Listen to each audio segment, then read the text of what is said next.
Kasabay ng malawaking globalisasyon ay ang pagtaas din ng presyo ng mga bilihin. Sa kasalukuyan, isa sa mga pangunahing isyong kinakaharap ng ating lipunan ay ang patuloy na pagtaas ng presyo ng mga bilihin. Sa pagtaas ng presyo ng mga bilihin, maraming negosyo ang napipilitang mag-adjust at makahanap ng mga para-paraan na ipanatili ang kanilang operasyon at kita. Maaring magpatupad ng cost-cutting measures, maghanap ng mas murang supply, o magbago ng kanilang business model. Gayunpaman, hindi lahat ng negosyo ay magiging matagumpay sa pagharap sa hamon ito at maaaring may mga negosyo na mapilitang magsara.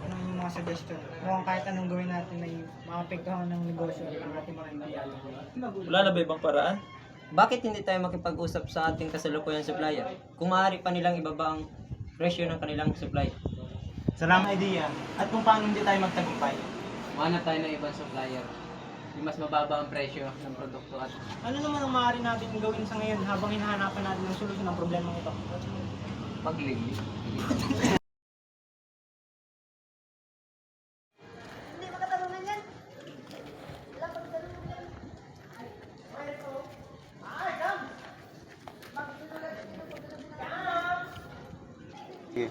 Mas mahirapan tayo kapag nangyari iyon.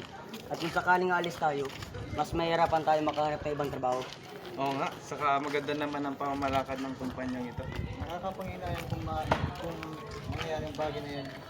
Tayo na lamang natin ang desisyon ng kumpanya. Ngunit sana makagawa sila ng mabuting solusyon.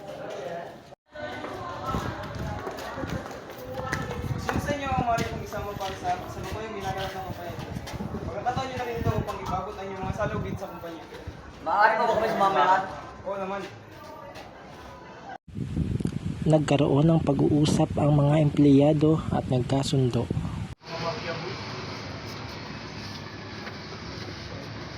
Maraming salamat sa pagpunta sa amin.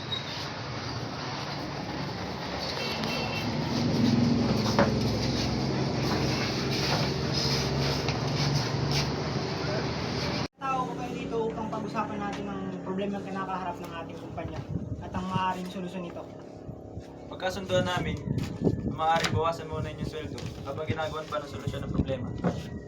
Sigurado naman namin na pupunan namin ang pagkukulong sa oras na malutas ang problema ng kumpanya. Kung namin ang inyong problema. Ngunit kung sakali sumangayon kami, hanggang kailan ang tatagal ng pagbabawas sa aming sweldo? Sa napag-usapan namin, aabutin na ng 2 hanggang 3 buwan. Pero huwag kayong mag-alala, matatapos ang problema ito. Kung kulang yung sweldo ay dadalhin namin sa susunod ng sweldo. Paano naman po ang iba naming benepisyo? Nais kong ipalam sa inyo na ipagpapatuloy ng kumpanya ang pagbabayad ng inyong benepisyo. At sinisigurado namin sa inyo na sweldo lamang ninyo ang pansamantala namin babawasan. Kung ganun po ay sumasang-ayon kami sa inyong suggestion. Ngunit maaari po sanang itong malaman ng aming mga kasamahan para malaman ang kanilang opinion. Makakaasa kayong gagawin namin iyon. Maraming salamat. Salamat din at salamat sa inyong pangunawa. Sa ngayon ba kayo sa desisyon ng ating kumpanya? Sumasang-ayon sa kayo. Kung gayon, taas ang kamay ng sumasang-ayon.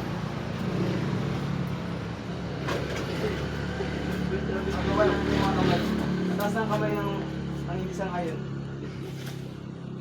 Pagkat marami ang sumang-ayon, kung gayon, susundin natin ang desisyon ng ating kumpanya.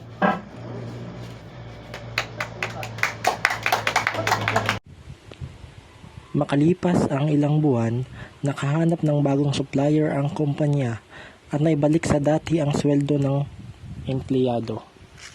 Maraming salamat, sana magtagal ang ating partnership. Maraming salamat din sa inyong pagtutulungan.